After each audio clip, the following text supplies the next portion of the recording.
You know, here in Denver, Colorado, we get some really cold days. Today, for instance, is about 0 wind chill. So who, in their right mind, would go to a place at least once a week that's 250 degrees colder?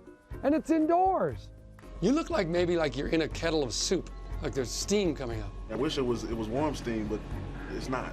Do you think about it like really warm places you've been in your life? Nah, I just think about the clock winding down. You kind of look like a human, like, popsicle. That's how I feel. I can't feel my legs right now. Hey, what you doing in there, Malik? Just chilling, man, you know, hanging out. These Denver Broncos have one thing in common. They believe in climate change.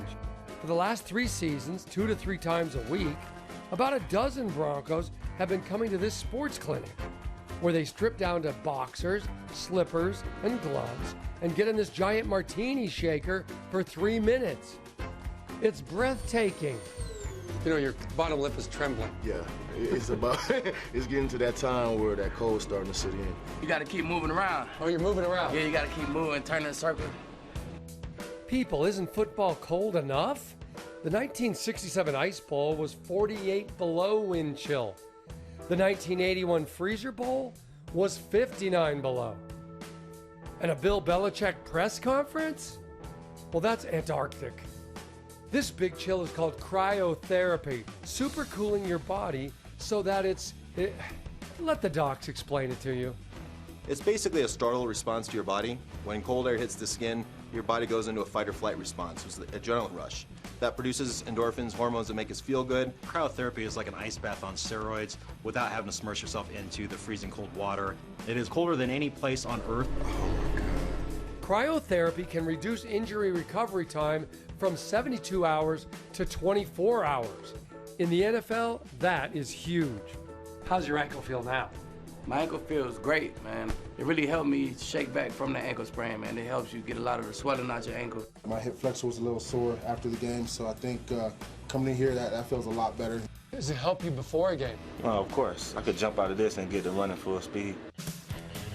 Cryotherapy is popping up all over the country. Users say it helps with arthritis, multiple sclerosis, chronic headaches, pinched nerves, cellulite, and even hangovers. Floyd Mayweather swears by it, as does LeBron James and even Lindsay Lohan. Are you worried about shrinkage at all? I'm not worried about shrinkage. Thank God. They call the stand-up thermos a cryo sauna, but I've been in saunas. I once competed in the World Sauna Championships in Finland at 262 degrees Fahrenheit. I ran out screaming after 4 minutes. How would 500 degrees colder feel? And who let linebacker Brandon Marshall be in charge? Are you trained in this? I'm not trained. I did negative 300, you're gonna do negative 400 though. No. Holy Jesus. So how's it feel? It feels terrible. It's horrible. How many minutes is that? You turning red already. 10 seconds. Is there any crying in cryo? Because I might cry. I mean, you might be the first. What temperature am I at? I think it says negative 162 Celsius. Negative 162? Wait, that's 260 below Fahrenheit. And yet, somehow I felt great afterwards. I felt like I could do anything. Is this any kind of tryout for the Broncos? I think you're way past your years in that. I'm sorry. Man, some people are just cold.